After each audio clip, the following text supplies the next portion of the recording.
Thank you very much, Dean Conniff, and thanks also to Rebecca Haggerty, who has done so much work to organize, and to all the faculty and staff who have been involved with Royal Reed's program, and especially to all of you first-year students who I hear have been struggling a bit with Lila.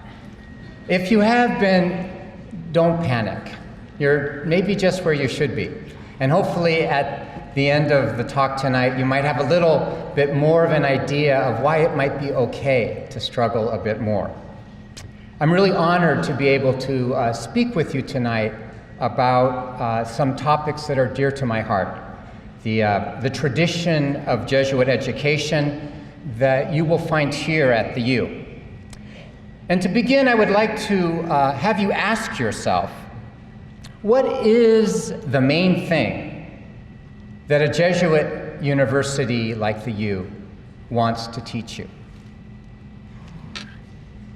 That was the question that Pope Francis asked a group of students from different Jesuit schools in Italy and Albania when he met with them a while back. And Francis answered the question this way. He said, in following what St. Ignatius teaches us, the main element at school is to learn to be magnanimous. Now, as I hope you know, magnanimous comes from the Latin root to have a great soul, to be a big-hearted person. Magnanimity was one of the crowning virtues in Aristotle's catalog of virtues, a sign of that great person in society, a person who would delight in acts of compassion, who would be willing to sacrifice herself for the good of others, the kind of person that others would look to for inspiration. Now, in our culture, we oftentimes think of great people as celebrities. But being a celebrity is very different than being magnanimous. And we can feel the difference when we see the example. And of course, who Pope Francis is imitating is that person of Jesus with his great heart. Pope Francis told the students, don't shut yourself in a small world. He said the key point in the education that we Jesuits want to give is magnanimity. We must be magnanimous, with a big heart, without fear, always betting on the great ideals. Don't shut yourselves in on yourselves or in your own small world, but be open to others, especially to the poorest and the neediest. And in educating, a balance must be maintained. Your steps must be well balanced. One step on the cornice of safety, but the other into the zone of risk. And when the risk becomes safe, the next step must venture into another area of risk. Education cannot be confined to the safety zone. And to illustrate what Francis is talking about, I'd like to share a story. It happened a number of years when I was teaching an ethics course at Santa Clara University, and as part of the class I was asking students to go out and do some community-based learning in different places. And this one woman named Patty and her good friend Sean were going to a rehab hospital. And she told me as we were talking that she really hated to go to visit this one patient in particular, whom I will call Sam. He was a young man in his early 20s, and he had been involved in a motorcycle accident. He was paralyzed, and he had a horrible head injury that left him really having a difficult time even speaking. And I can remember Patty telling me, thank God that my partner Sean goes with me, because he somehow is able to just talk until I can escape from the room. Well, when I saw her the next week, I kind of asked her how things were going. And she said it was terrible, horrible. Sean was sick last week, and so I had to go into Sam's room alone. And I was just there a few moments. I was getting ready to leave, and he was kind of grunting, I think. I didn't know what he was trying to say, and I just was kind of panicking. The nurse came in, and I said, do you know what he wants? And she got this sort of tender smile, and she said, he's asking you to stay. And I said, well, what did you do? And she said, I bolted out of the room. I was terrified. Well, it was a great teaching moment. It's one of the reasons we have students go out into the community. We had been reading Karl Rahner's theory of the existential imperative, which I don't expect you to know, but it means that there are certain things, certain commands that uniquely apply to us, things that only we can do in life because of our particular situation.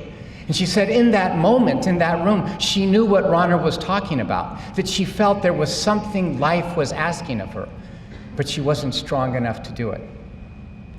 And she left our conversation, and I was really unsure what she was going to do. Well, she came back, and she said, you're going to be proud of me. I went back to the room. And she started going to spend time with Sam every week, just to sit with him. And slowly things started to change. She began to enter into his reality, to communicate by looking at him in his eyes, to understand his unique way of talking. And this began to change her. You see, prior to this, Patty, like many of us, was someone who avoided hard things. She loved Walt Disney movies and happy ever after endings. And that's exactly what she wanted for her own life. The perfect life, the safe life, the clean life. And so often she just ignored all of the pain of her own life.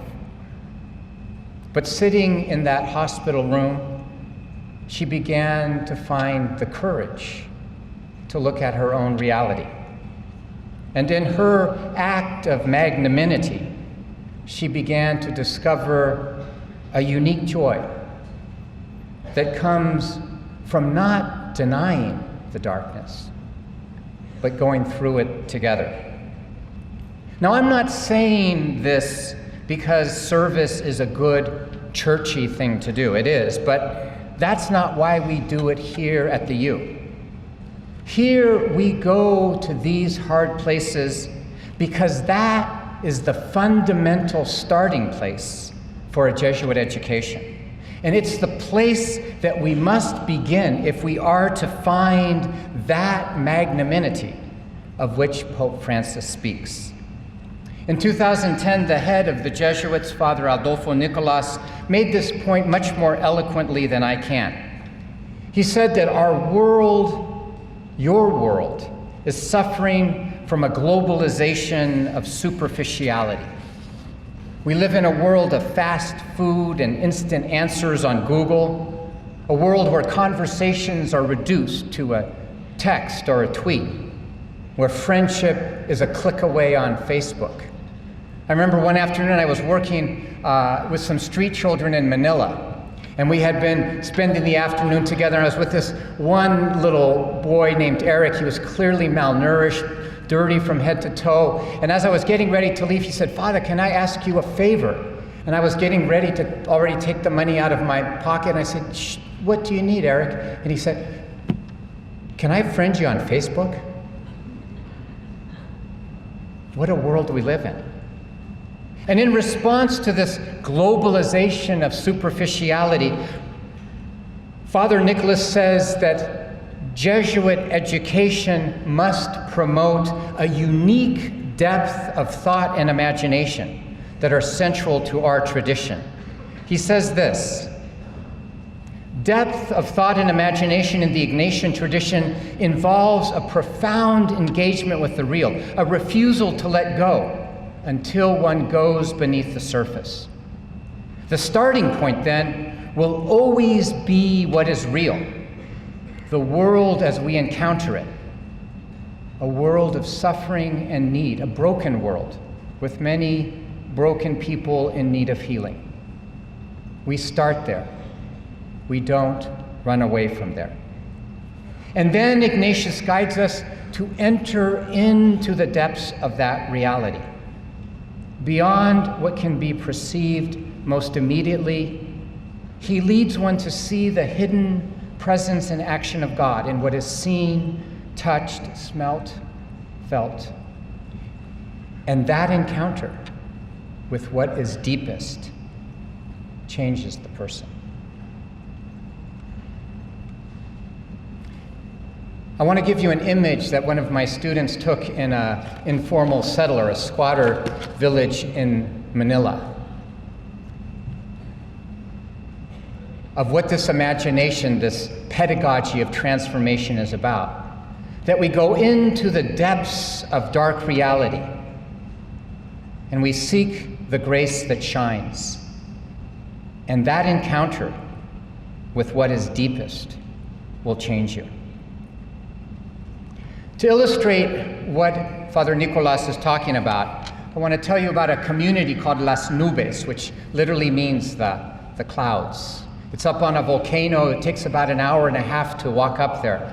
And in the bottom, you'll see one of our students with one of the Salvadorans who's making that trek. They have no running water up there, no electricity. And so the people literally have to lug up their own water about an hour up this steep climb. And when this Susan, I'm going to call her Susan, when she first started going to this community, she was overwhelmed. She said, I don't think I'm strong enough to keep going there. She felt this tremendous sense of repulsion and fear, that the poverty seemed too harsh for her. But she kept taking that risk of Jesuit education. And every Monday and every Wednesday, she would trek up that volcano. And gradually, the community began to feel more like home. As she would get up to the top of the mountain, children would run out waving and smiling to greet her. Old grandmothers would invite her into the home to cook pupusas. The young people were like her friends whom she could confide in. And she was so kind of moved by the community that she decided to spend her semester break there. So instead of going snorkeling to Belize, where a lot of our students were going, she decided to spend it up on this volcano in Las Nubes. And the family was so moved that she would want to come and spend her vacation with them. And the first morning when she woke up, Jose, the littlest boy in the family, saw her, and he took her hand and he said, I have a sorpresa, a surprise for you. And he took her out, and they had put these blankets up, and they pulled the blankets back, and they had arranged for her a whole bath, looking out over the most beautiful part out into the valley.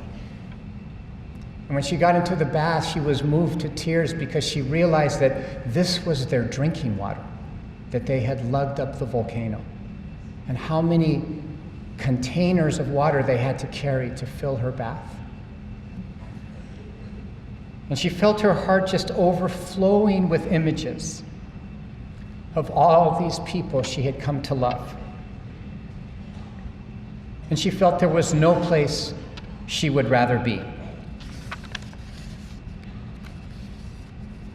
And most of all, she felt she wanted to have a heart like the people of Las Nubes, a heart that would pour out everything they had to make a stranger feel welcome, to have that kind of magnanimity. Now, the process of transformation that a Patty or a Susan go through is very complicated. And to really give you a feeling for the depth that's involved, what I'd really like to do is just put you all on a plane and fly you to El Salvador and hike up that volcano to Las Nubes. But obviously we can't do that. So I thought we would try the next best thing, which is to share an encounter like that, to encounter that reality in a book and in a person. Lila. There's so much, I think, to savor in Robinson's beautiful novel, as you know, the third in a trilogy.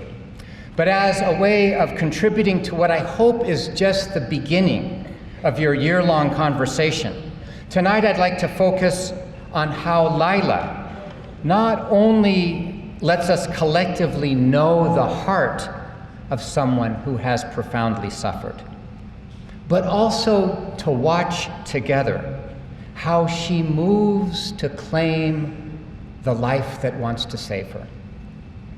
It's a process that I think can help us unpack some of the steps of Ignatian transformation that I hope you too will engage during your 4 years here.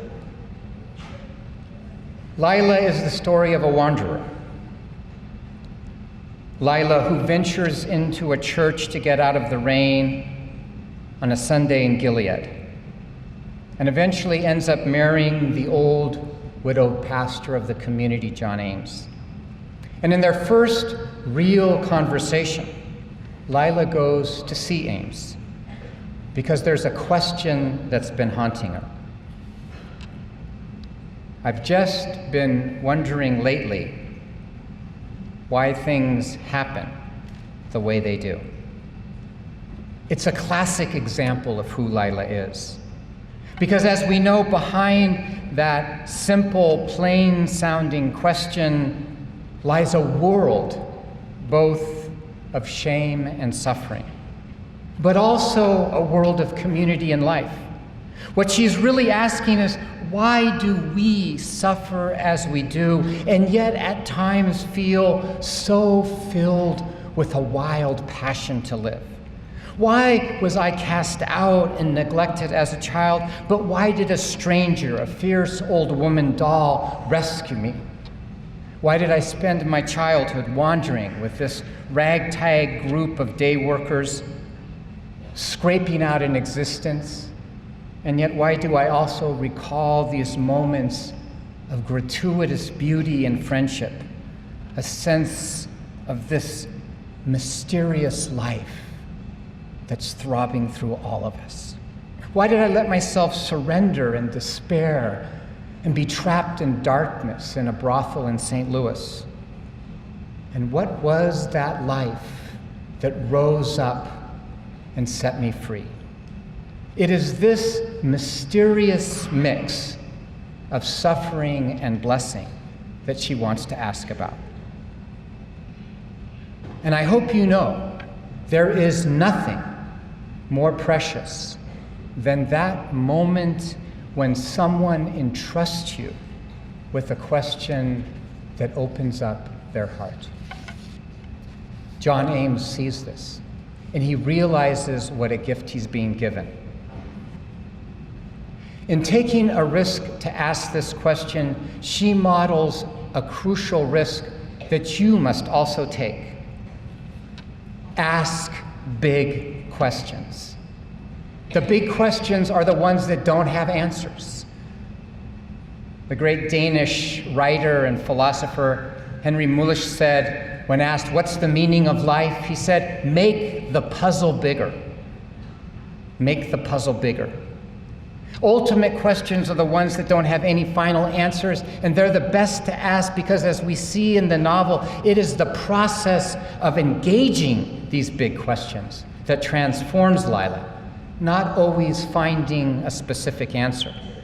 And a crucial part of the process of learning these new words, new stories, is Lila's engagement with old and classic stories. She needs a new vocabulary to begin to penetrate these mysterious questions. At one point she says that it had begun to seem to her that if she had more words, she might understand things better. Experience is not enough. Words open up new ways of thinking. We need stories to help us find a path into that complexity that is our human life. At one point she says, could she have had these thoughts if she had never learned the word mystery of existence? She learned it from hearing him preach, and she wished she'd known about it sooner, or at least known there was a name for it. What Lila is really doing is a second practice that I hope you will engage and imitate this year. She's enlarging her imagination by reading hard things. She reads Ezekiel and Job, and she copies the passages endlessly in her notebook in an attempt to absorb them, to penetrate what they're about. And notice she chooses the hardest books, ones that have a scene of a child being saved, ones that speak to the mystery of her own life. She can't really understand them initially, but she feels drawn, and she stays with them. She doesn't just skim through them right before the assignments due or look up a summary on the internet. And I hope you come to imitate this practice, to linger on beauty, even when you can't understand it, to keep pondering hard wisdom, even when it seems impenetrable.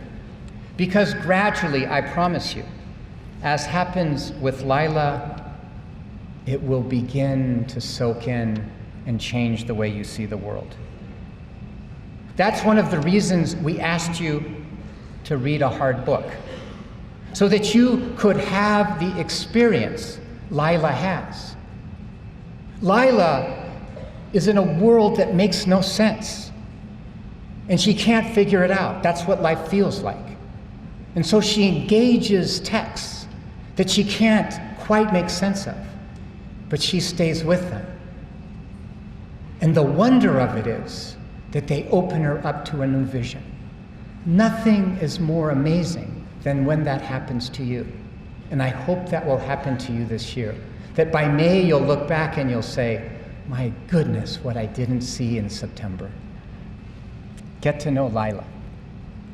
And as Lila muses on these stories, she begins to realize something is very, very profound about them.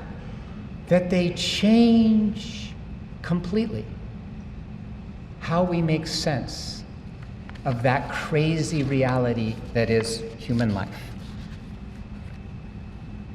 For example, she realizes that John Ames can see her in a way no one else can. She says her life was just written all over her. She knew it without looking. And somehow she found her way to the one man on earth who didn't see it. Or maybe he saw it that way, or maybe he saw it the way he did because he had read that parable or poem or whatever it was, Ezekiel. The Bible was truer than life for him. So it was natural enough that his thinking would be taken from it.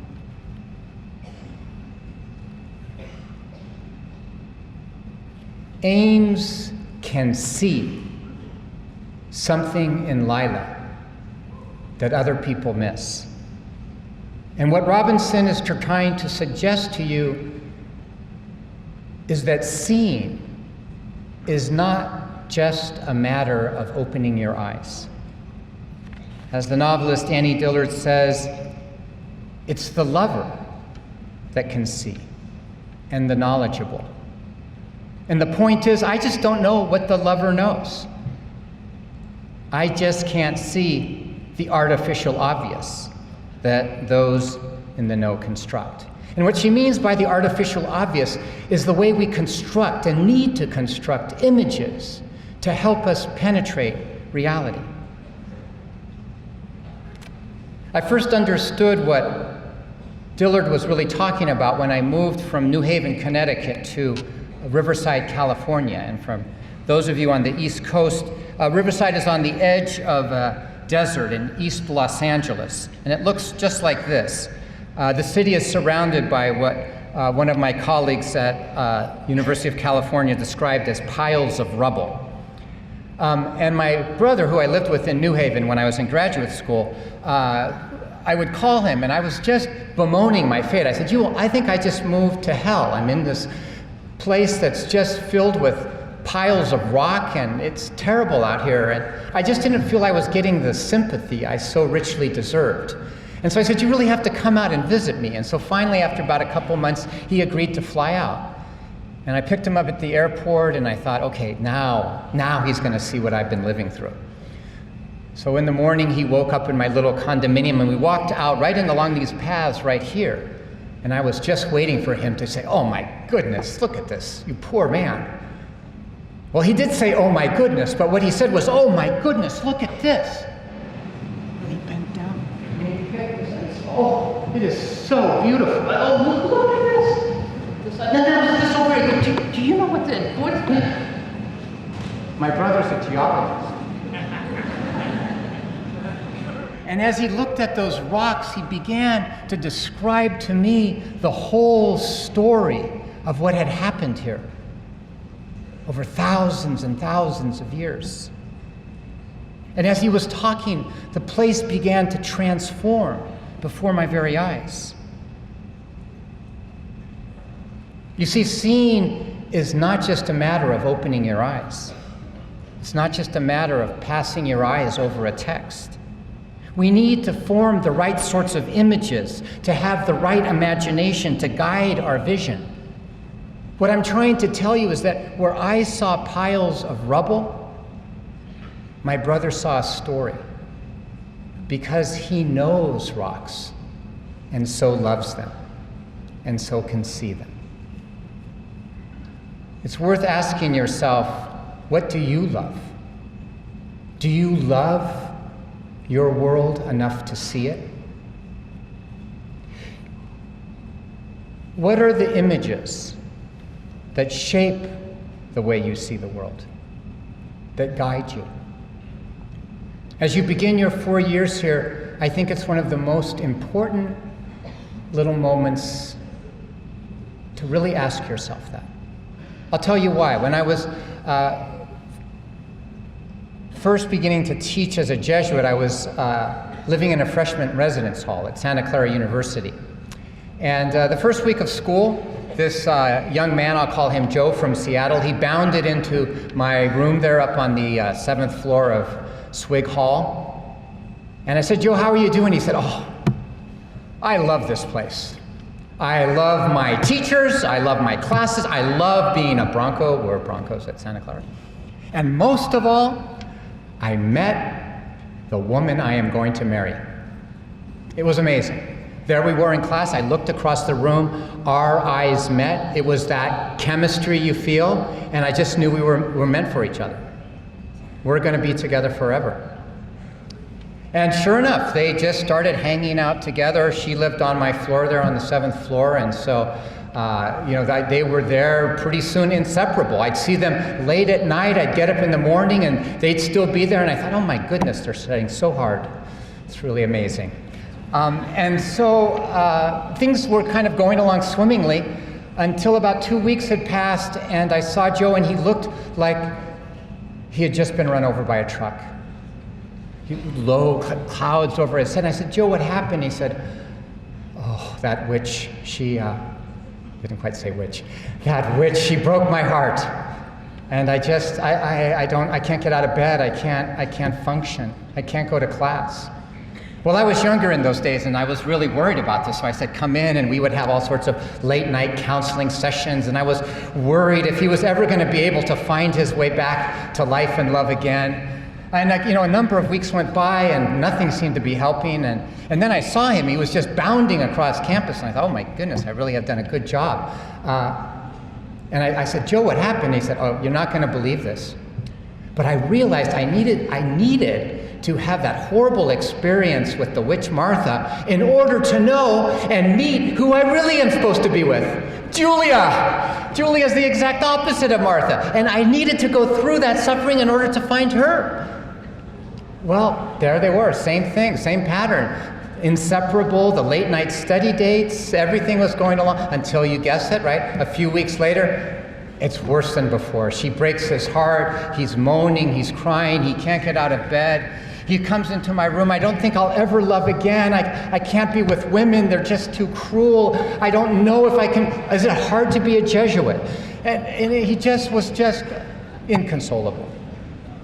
Well, this happened not once, not twice, not 3 times, but 4 times before we reached March.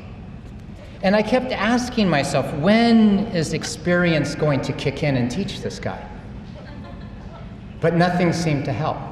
And then one night we were sitting in my room talking about favorite movies. And I asked him, what do you like to watch?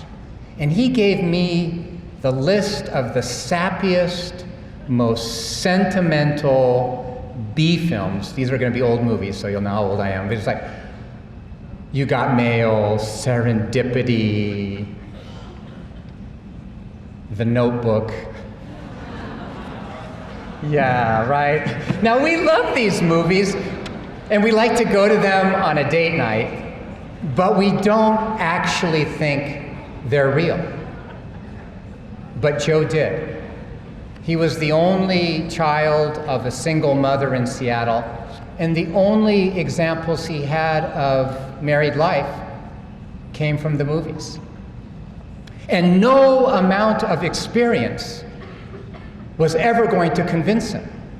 Because as he told me, I will know when I find the one, because the movies taught me what to look for. Nothing is more important than the images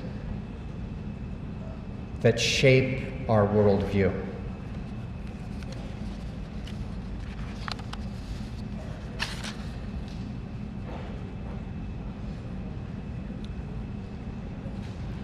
If you think of the, and I know you love these movies, The Notebook or Serendipity, the imagination we see in them is so different than this Ignatian imagination.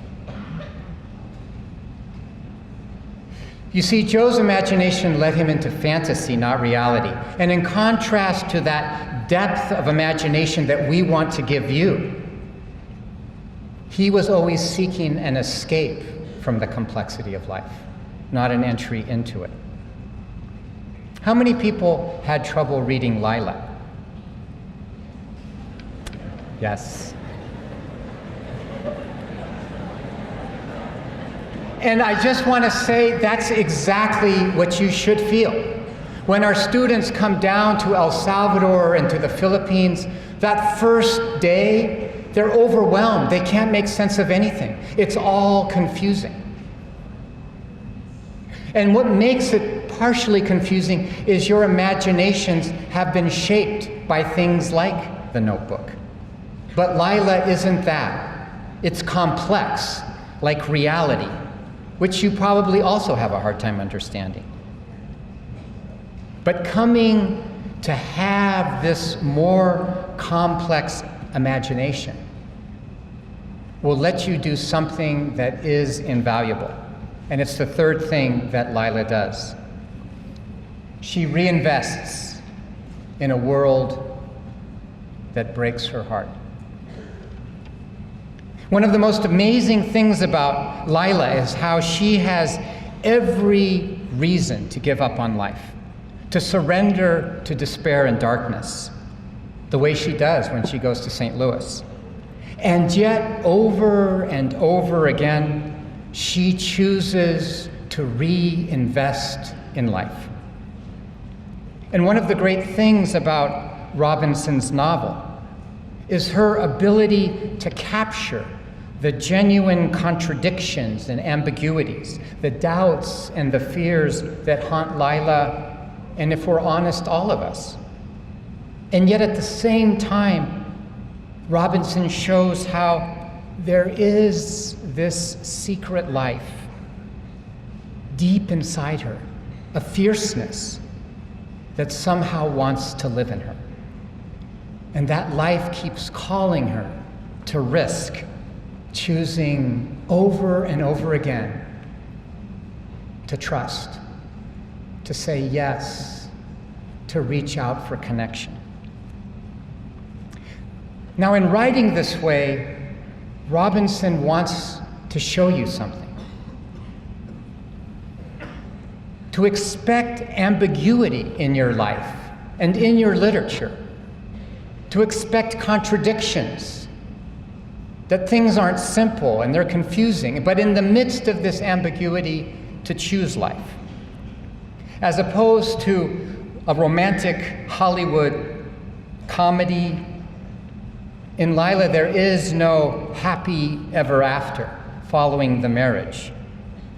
The conflict between wanting to be loved and the horrible shame and fear of being hurt commingle. Loneliness sits right beside love. And Lila's desire to flee accompanies her growing need to stay. It's beautifully presented in this image, torn between should I stay or should I go?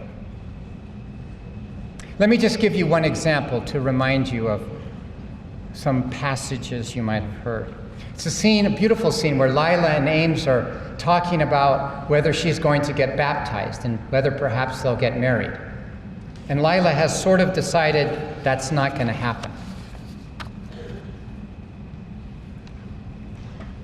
In her head, she's thinking, I got shame like a habit.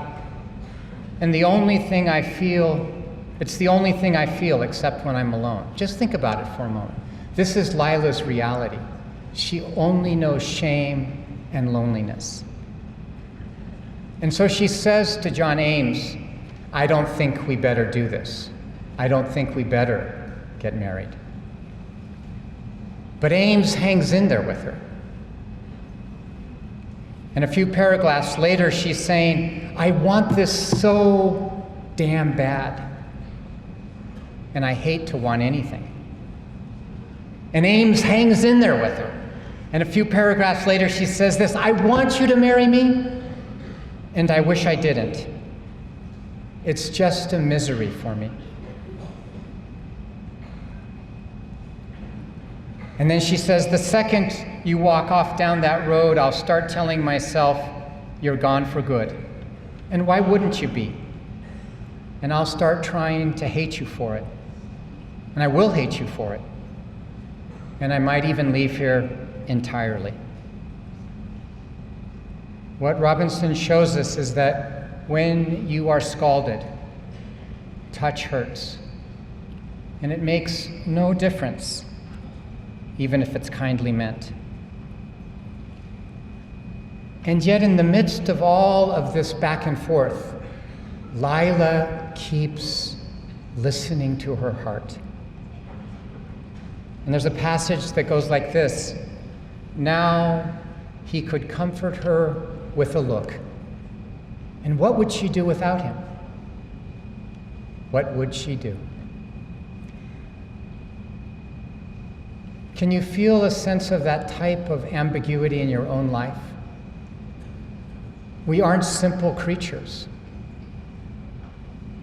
And when we love one another, it's not simple either. Often our lives look more like Lila than the Notebook.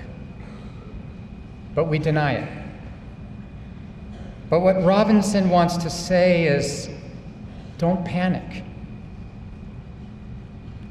Her text is hard because it confronts us with what real inner life looks like. And real inner life doesn't come marked out cleanly in chapters with titles that say this is what it's about. First years in college, believe me, can be more confusing than Lila. And just like Lila, they can bring up old memories that you thought you had left behind, as well as new paths to love and to change. Like Lila, you can say, what the heck is going on? And get glimpses of what it might mean. Parts of you might want to check out and put it aside, but don't. What Robinson's text wants to tell you is believe in yourself and believe in life. Reality here at the U can be mixed and messy, but that is okay. And Robinson and Lila are trying to say, keep looking for the grace that's there even in the darkest moment. It might not be easy to see at first, like I couldn't see the rocks in Riverside. But read and read and read, and you will find it, and it will set you free. Lila is, again, the perfect teacher to help us learn how to deal with that mix of light and darkness that is in all of our lives. Integrate the shadow. In the picture, you see the knife, the one treasured possession that Lila has from her beloved doll. It was Doll's knife, the one she always carried with her, the one that she used to kill Lila's father or relative, we don't really know, who came to steal Lila back. The knife is the one physical thing that connects Lila to her past, a symbol not only of all she has suffered, but also of the miracle of how Doll rescued her and kept her safe. Now, Lila, like many of us, can never fully bring herself to explain everything that this knife and this past mean to her. She can't tell Ames about it. And so at times in their marriage, there's the suggestion that maybe she should just move on and abandon that knife, like a bad friend or a troubling memory, to abandon it. There's a sense that, like Lila's past, it might be too dangerous to keep in the family kitchen. But in the end, that incredible imagination that Lila develops from reading Ezekiel and reading Job, having those new words, this imagination, this integrating Ignatian imagination, teaches her that she cannot surrender who she was and still be who she is. Let me repeat that. She cannot surrender who she was and still be who she is. And that's true for all of you. You come here for a new start, but you carry with you all of your history. Some of it's good and some of it's bad. But integrate it all. Integrate it all. When asked about the knife, Lila refuses to surrender it, and this is what she says. So when she told him that she meant to keep that knife, and he nodded, she could explain to herself why she meant to keep it. There was no way to abandon guilt, no decent way to disown it. All the tangles and knots of bitterness and desperation and fear had to be pitied. No, better, grace had to fall over them. Grace had to fall over them. This is what Lila begins to see, that in the end, grace falls over everything, the good and the bad, that nothing is beyond the compassion of God. As we hear in the baptism of her child, even the darkness is as light to you. And this huge integrating vision helps Lila change the question that she started with.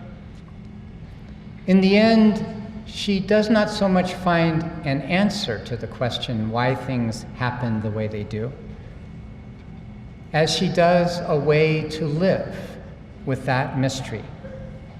This is what she says. Things happen the way they do. Why? Was a foolish question. In a song, a note follows the one before because it is that song and not another one. Once she and Melly tried to count up all the songs they knew. How could there be so many? Because every one was just itself. It was eternity that let her think this way. In eternity, people's lives could be altogether what they were and had been, not just the worst things they ever did or the best things either. It's eternity, seeing reality from God's huge point of view that reframes Lila's life. In the end, her imagination expands to such an extent that she can place herself imaginatively in that compassionate heart of God. And she comes to a vision akin to what Stephen Colbert attributes all of his success to. I don't know if you saw the interview, but if not, I hope you enjoy it. He said, "You have to learn to love the bomb." It was advice he got when he was a stand-up comic, just starting out at Second City. And his mentor told him, "You have to learn to love the bomb." And Colbert says, "It took me a long time, really, to understand what that meant. It wasn't, 'Don't worry, you'll get it next time.' It wasn't, 'Laugh it off.' No, it means what it says. You've got to learn to love when you're failing. The embracing of that, the discomfort of failing in front of an audience leads you to penetrate through the fear that blinds you, and fear is the mind killer." Now, I don't know if you know it, but Stephen Colbert has this amazingly deep Catholic faith. And surprisingly, much of that depth stems from having his father and his two brothers die in a plane crash, tragically, when he was 10 years old. And speaking of that tragedy, Colbert says this: "I was left alone a lot after Dad and the boys died, and it was just me and Mom for a long time. And by her example, I am not bitter. By her example, she was not. Broken, yes. Bitter, no. And even in those days of unremitting grief, she drew on her faith that the only way not to be swallowed by sorrow, to in fact recognize that our sorrow is inseparable from our joy, is to always understand our suffering and ourselves in light of eternity, just like Lila. You've got to learn to love the bomb," he said. And boy, did I have a bomb when I was 10. It was quite an explosion. And I learned to love it. So that's why maybe, I don't know, that might be why you don't see me as someone angry and working out my demons on stage. It's that I learned to love the thing that I most wish had not happened. It would be ungrateful not to take everything with gratitude. And the interview ends with the interviewer saying that as he was talking to Colbert, there on his computer screen was a little Post-it note. And it said this: "At every moment, we are volunteers." And what Colbert means is that at every moment we have a choice to say yes to life, to be filled with gratitude.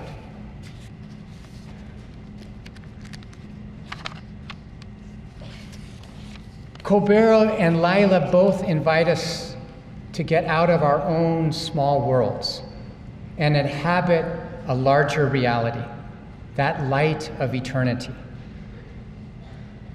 And from that place, failure doesn't look so scary. I wanted to share this with you because I think one of the most disturbing trends in Jesuit education, and I hope you as a first-year cohort will fight it, is this trend towards perfection and performance, the feeling you have to get it right, and an absolute dread of failure. Learn to love the bomb, and learn to let each other love it together. I want to share a story that goes back to that community of Las Nubes. And it's actually the story of the young woman who's walking on that path. I'll call her Julie, not her real name. And when Julie first went to Las Nubes, she also struggled, just like you're struggling with Lila. She couldn't make sense of it. She couldn't figure out what was going on. The first week she said, maybe I should go back home. She really, really struggled. And we just said, hang in there, Julie. Keep walking up the volcano path. Just like I'm saying to you, keep turning those pages. And so she did. And it didn't get that much easier. She kept struggling and trying to enter in. And to be honest, Julie was a bit of a perfectionist. And she could never get it to be quite perfect there. She never felt she actually mastered the Spanish and had a perfect praxis day. And it was towards the end of the semester, and it was somebody's birthday up there on the volcano, and so Julie baked this beautiful cake, and she designed it perfectly in her perfectionistic way. And she took it, and as they hiked up the volcano, they were taking turns carrying it. And she said, I was walking up there, and one of my friends was carrying it. I thought she was, getting it a little bit askew, that it was going to fall. And so me being the perfectionist, I said, oh, let me carry it. And so I went to take the cake, and as I was walking backwards, I walked right into this big sewer. And she literally fell into the poop. And she's down in there, and she comes out, the cake gone, covered in shit. These Salvadoran construction workers, as you might imagine, are loving it. She's sobbing. It's the bomb. They can't even make it up the hill. They have to go back. And as they're walking down the hill, they come by this little house, and the woman says, come in. Come in. And she brings Julie in, and she says, oh, mija, go take a shower. And so she takes off all those clothes, that sign of failure.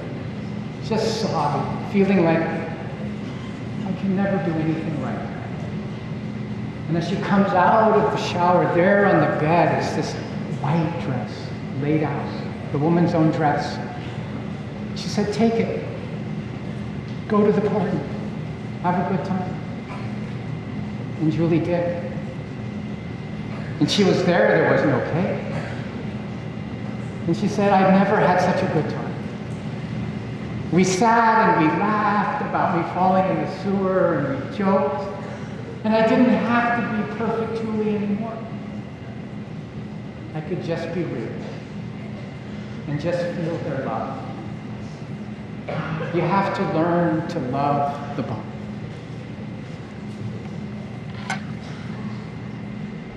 One of the great mysteries of life is that our hearts can get bigger when they get broken, but only if we do not surrender to despair and we keep choosing life.